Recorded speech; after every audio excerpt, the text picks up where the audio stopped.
In 2015, we were approached by private equity and a serial entrepreneur named Martin Varsavsky, who was an angel round investor at 23andMe. And they wanted to buy our practice and our donor egg bank. They wanted to buy my egg bank. He was an angel round investor at 23andMe. He says, here, this is fun. Why don't you do the kits? You'll find out if you're really 100% Ashkenazi, was what he said to me. And I'm like, yeah, I'd like to know.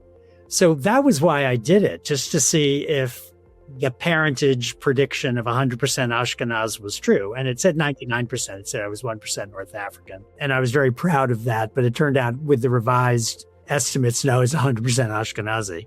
About 6 months after I'd done it, we were at dinner at the Bermans. We were talking about 23andMe and how she was beginning to see the impact of that in her donor consults. And I started listening. I'm like, And she said, wait a minute, you did 23andMe? I said, And she said, you can be found. You know that. And I said, I'm realizing that now. I hadn't considered that when I put my DNA in the cup and I spit in the cup myself. But at that moment, and this was 2016, my now ex-wife said, take it down.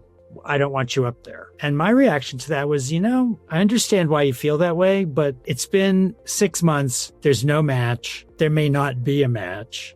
But in fairness to the people who are donor conceived, who might be my donor conceived offspring, they ought to be able to find me. And so I'm going to leave it up because it's doing no harm. And I've found a couple of distant cousins already and we've had some interesting exchanges.